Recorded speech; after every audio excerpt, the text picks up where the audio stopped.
Petty arguments, breakups, divorce, war, genocide, Twitter. Sorry, that was too much. Fighting is something man has done for a very long time.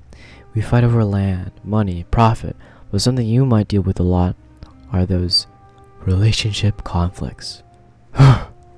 Here's your half. Why? Why can't I have that half? Okay, here. But why did you want to give me that to begin with? It's the same thing. It's the same thing. It's literally the same shit was cut in half. But why didn't you want to give me that one first? I don't care. Sometimes people stop talking over seemingly harmless things. Maybe it's over a horrible gift, lack of reply to a text, or even simply who pays for the meal. Other times people are more chill when it comes to handling conflicts. They may even come up with solutions for both sides. Point is, we fight a lot, alright? But how exactly do different people handle conflict? Similarly to attachment styles, there are also conflict styles with several types. There's competing, hiya! Accommodating, aww, avoiding, harumph, compromising, hooray! And lastly, collaborating, yippee! Let me break it down for y'all.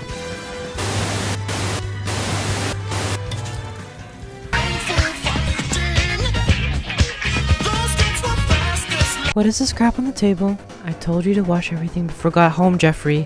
I make dinner, I do everything around the house, and what do? You sit around and play Apex Legends or whatever the hell that game is called. Deborah, I just got home. You have to understand that I was just resting for a few minutes. I was gonna get up, and then I was gonna— I don't care. You're a lazy, good-for-nothing pig. Honestly, I should just leave you for my coworker. He looks like a god compared to you. He's got chill abs, and you're built like melted ice cream. Look at you. You look like you're merging into the couch. This fighting style is basically the person prioritizing their own feelings and needs over the other person. Instead of controlling their own emotions, they may lash out on the other person without leaving room for any discussion. This fighting style is great for emotionally abusive people who don't care about anyone other than themselves. Why care about the other person? That's a waste of energy. Stop trying to be better than me. Stop booing me. I'm right.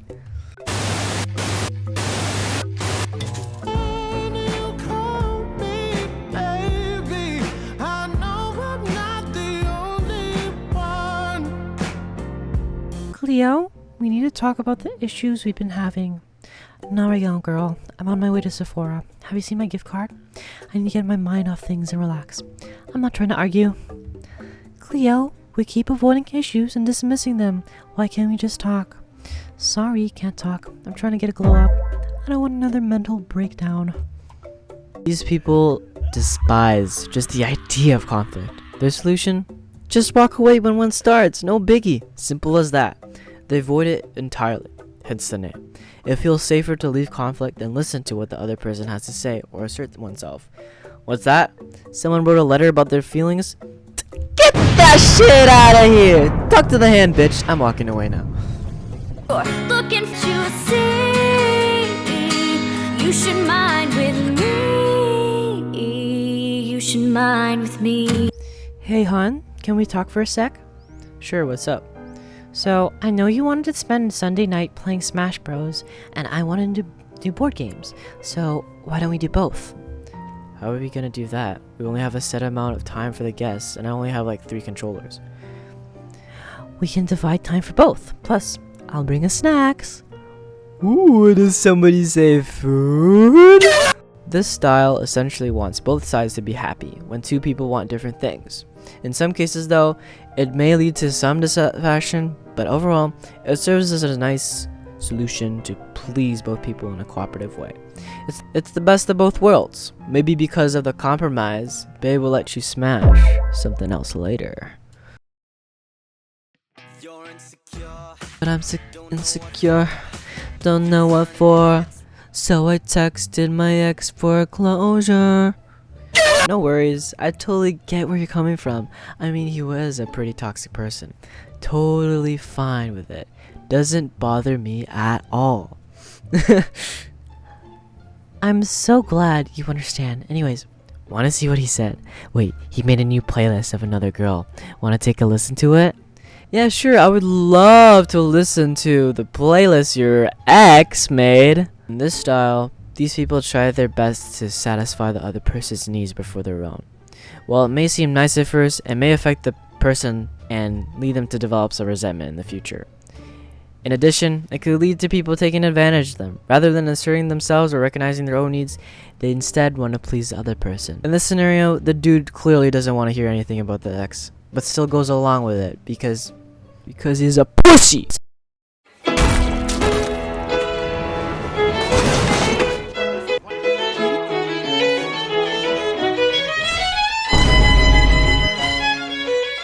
Take a look at some examples in media, shall we? There's a bunch of characters that I'm sure use some sort of conflict style. So why don't we take a look at Homelander?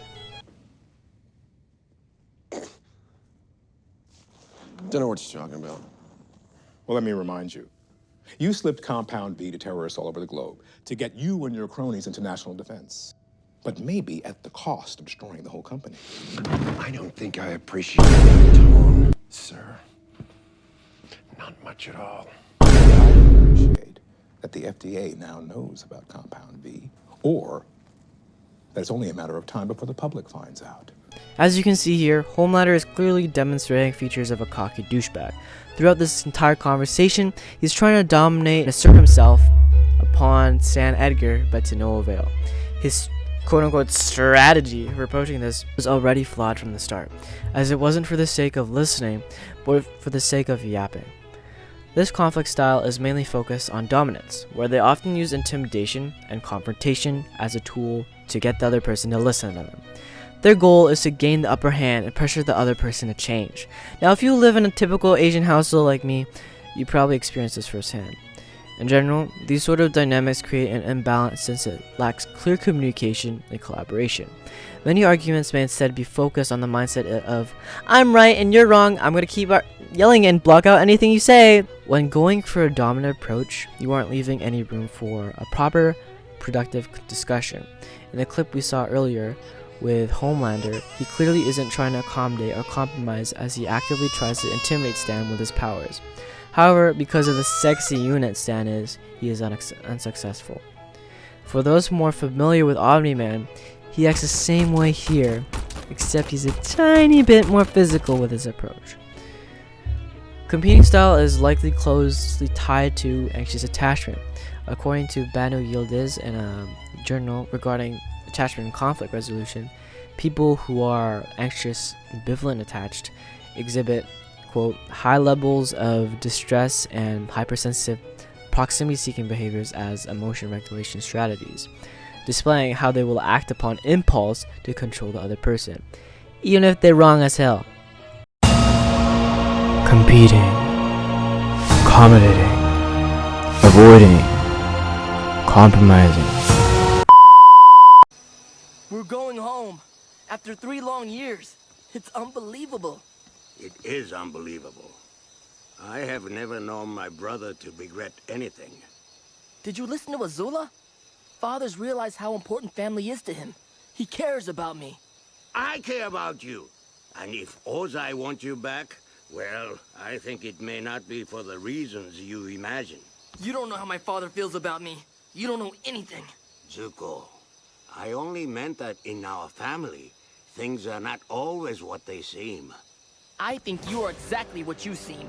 A lazy, mistrustful, shallow old man who's always been jealous of his brother. Let's take a look at Zuko. Now, his character could also overlap with competing. However, a lot of the times he does exhibit some avoidant conflict style. In the earlier episodes of the last Airbender series, not only doesn't he have much hair, he doesn't have the maturity to be vulnerable about his tragic past. Instead, he acts impulsively and withdraws from conversations related to his past. This is shown many times when his uncle Iroh addresses his issues. Eventually, when he opened and owned up to his mistakes, that's when we saw Zuko actually grow as a person. For so long, all I wanted was for you to love me, to accept me. I thought it was my honor that I wanted, but really, I was just trying to please you. How could you possibly justify a duel with a child? It was to teach you respect. It was cruel, and it was wrong. Then you've learned nothing. No, I've learned everything. Yildiz also states in the journal that, quote, individuals with a high avoidance attachment style are characterized by using strategies that will neutralize their negative emotions. This highlights the reason as to why avoidant people withdraw from any conflict. It's not necessarily because they don't care, but they act this way because of the discomfort that comes along with the conflict at hand. Instead of addressing the emotions, they bottle up because, ew, why would anyone want to talk about that? This is illustrated perfectly whenever Zuko tries to shut down Uncle Iroh for challenging his line of thinking. Although this could be seen as competing, I think that a lot of it is also avoidant. Oftentimes, he would completely dismiss what he had to say. I know you must have mixed feelings about seeing me. But I want you to know, I am so sorry, Uncle. I am so sorry and ashamed of what I did. I don't know how I can ever make it up to you, but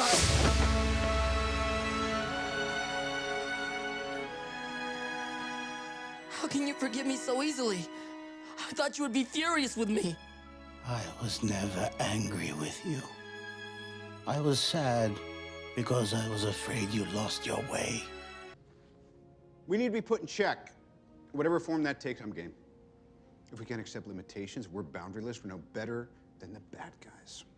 Tony, if someone dies on your watch, you don't give up. Who said we're giving up? We are for not taking responsibility for our actions. This document just shifts the blame. Sorry, Steve, that is dangerously arrogant. This is the United Nations we're talking about. It's not the World Security Council, it's not SHIELD, it's not Hydra. No, but it's run by people with agendas, and agendas change. That's good. That's why I'm here. When I realized what my weapons were capable of in the wrong hands, I shut it down and stopped manufacturing. Tony, you chose to do that. If we sign this, we surrender our right to choose. What if this panel sends us somewhere we don't think we should go? What if there's somewhere we need to go and they don't let us? We may not be perfect, but the safest hands are still our own. If we don't do this now, it's going to be done to us later. In many instances, including in this clip, Captain America demonstrates the willingness to find common ground in order to minimize conflict from escalating. Instead of trying to tear others apart right away, he focuses on trying to hear others and express his side in a firm way. This is the primary goal of the compromising fighting style, as it gives space for discussion rather than discord. This style is basically the we're in this together kind of conflict style. People who have this style will typically try to control themselves rather than control others. In fact, according to the book Super Communicators, this is how, quote, the healthiest divorces occur when each person focuses on controlling themselves rather than trying to control their partner, since they decide how to react, what to say, and what boundaries to set, end quote. It's almost as if when you treat a person as a human being, they don't develop contempt or resentment or be a bitch towards you. Shocker, I know. This compromising style opens the door for collaboration if two ideas clash. They may try to compromise to find what's best for both sides. If you connect this to an attachment style, it's likely closely related to secure attachment. Captain America is a very confident, straightforward individual that knows what he wants, which demonstrates this idea of a secure man. He's also willing to have a civil discussion, unless of course the movie has civil war in it, or there's like fucking robots flying everywhere. Anyway, people with a secure attachment know their boundaries. Pick! Come on, Cheaty, pick someone! Don't pressure me, Uzo. I have to consider all the factors. Athletic strategies, the fragile egos of my classmates, and gender politics. Should I pick a girl as a gesture towards women's equality? Or is that pandering? Or do I think it's pandering because of my limited male point of view? I'm vexed, Uzo, vexed. You're always vexed. Just pick. Chidi Anaganye from The Good Place is a great example of the accommodation style. In this clip, we see Chidi being incredibly anxious to accommodate for others since he desperately wants to please everybody. Whether it's the gender politics, hullabaloo, or whatever the freak, Chidi's main way of handling conflict is to put others' needs before his. But he does it to an extreme. In fact, the main premise for the first season was to help out Eleanor despite her bitchy character. He risked his own quote-unquote goodness reputation, if you will, to help someone else who would otherwise seem irredeemable. Chidi, You'll stand by my side no matter what, right? Of course I will. Promise me. Say, I promise I will never betray you for any reason. Eleanor, I swear that I will never say or do anything to cause you any harm. Good. Because those aren't my memories. I wasn't a lawyer. I never went to the Ukraine. I hate clowns. There's been a big mistake. Upon first glance, this conflict style may seem to be on par with compromising. However, there is some nuance. Firstly, compromising recognizes both sides of the conflict, whereas accommodation, you're kind of a little bitch that focuses on other person's needs. Now, this may come across as selfless, but in reality, one party is still reaping more benefits than the other, while the other may develop resentment. Think of it as a typical quote-unquote nice guy. While the title seems fine on the surface, it really means someone who is a little puss baby, people pleaser, and doesn't respect their own needs.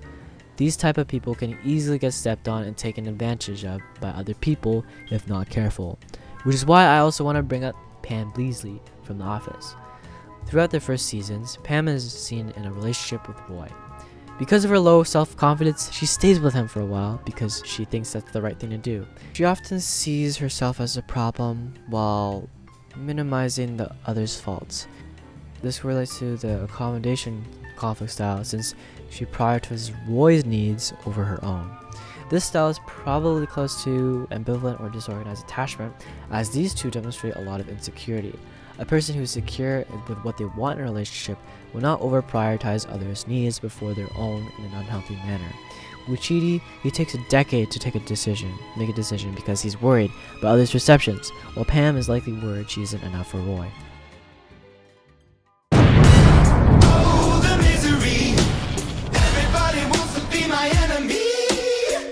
Oh, where do all these fighting styles come from? Are we born to be little nice guys or petty bitches? Actually, yes. Genetics do play a role, but not entirely. According to this journal by Gordon Harold and Ruth Sellers, there's a possibility that, quote, interparental conflict may be explained by common genetic factors passed on from parents to their children, end quote. This could explain similar behavioral patterns between a child and their parents. Let's say little Timmy's dad is a big narcissistic asshole. It's possible for Timmy and his father to share similar conflict styles, since he may be both influenced by his genetic inheritance and dogshit environment that he had been raised in. To further illustrate this point, the journal goes on to talk about quote-unquote diathesis stress model, in which depending on your genes, you may be more susceptible to react to conflict in a certain manner. As a result, due to poor parenting or other conflict in a child's environment, they may go from happy-go-lucky Timmy to narcissistic dickhead Timmy. The degree in which this impacts their conflict style is likely dependent on where a person may be on this diathesis stress model spectrum. Some may be more nonchalant than others, while others, the slightest conflict may even set them off. That's an exaggeration, but hopefully that helps you understand more clearly. On a serious note though, there are a lot of cases where familial conflict can get incredibly violent, physically or mentally. And in many cases, according to Gordon T. Harold, these children that are exposed to adult relational violence are at significant risk for multiple negative health outcomes, especially mental health. In which case, I think it can be inferred these contribute to the conflict styles that people develop. If you are in a crisis and are experiencing conflict at your home at dangerous levels, do not hesitate to call a friend or a professional for help. These environments can seriously negatively impact a person's well-being.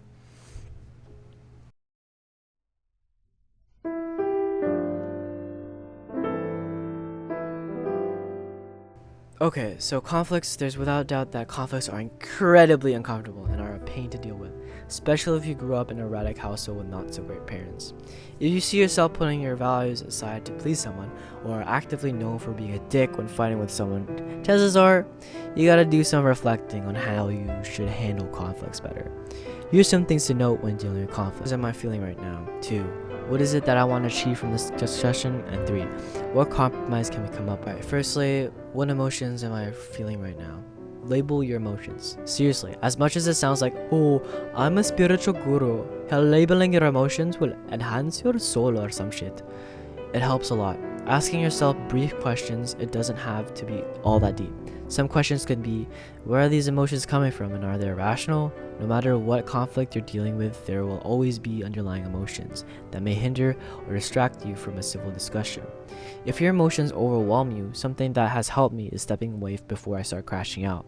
Speaking to a trusted friend or a counselor, or simply breathing, controlling my own emotions and hearing the other person out, while also expressing myself in a calm manner, has helped me a lot. These tactics have at least helped alleviate my stress and anxiety when dealing with conflict. I myself tend to swear or insult people sometimes, so recognizing these bad habits is important before things get bad. 2. What is it that I want to achieve from the discussion? As emotions settle, think about your values and think about the other person's point of view. Would the discussion benefit more if I try to ram my point of view into their mind, or would it be better than if I actually listened and heard them out? Figuring out what you want to achieve is very crucial since it really allows you to think about how to approach the discussion with a more open mind. For me, I was also always trying to think about the timing, if they're simply in a bad mental state, or if I just need to give them space to let them calm down. This minimizes the risk of blowing up the other person and blowing up on the other person and cursing their entire family, or being at risk of being snarled at like they're an angry chihuahua. Do you want to understand them better? Do you want them to understand you better? Those are some important things to consider. 3. What compromise can we come up with? Be careful of being overly accommodating or competing. Remember, ideally, you want to be able to come to a consensus that pleases both of you. Stick to your values, admit your faults, and try to come up with a good compromise. If, say, your husband wants to hang out on Monday 5 p.m., but he had plans with another friend, you could compromise and say, hey, sorry, I can't do that time, but if you want, we could meet in the middle and do Monday 2 p.m., or we could do another day so I can focus on you more. On the other side, I think a lot of conflicts can be resolved by finding a middle ground. Instead of trying to dictate or please other people's views, try thinking of an approach that facilitates connection rather than destruction of any kind. At the end of the day, the degree of your conflict may be different depending on how open-minded the other person is or how open-minded you are to actually have a mature, productive conversation. The suggestions I made are assuming they are willing to talk, assuming you're willing to talk. Some may just need more patience than others. Just remember to respect their boundaries, also establishing your own. If they demonstrate no willingness to grow and instead want to bitch at you for eternity, chances are they aren't really worth reasoning with. It's a sad reality, but maybe many people are just a waste of energy, and it's best to walk away from a situation like this before it escalates into a Wild West standoff. Hopefully this video helped one of you and gave some perspective on conflict styles. Next time you fight with someone, be a little smarter about it.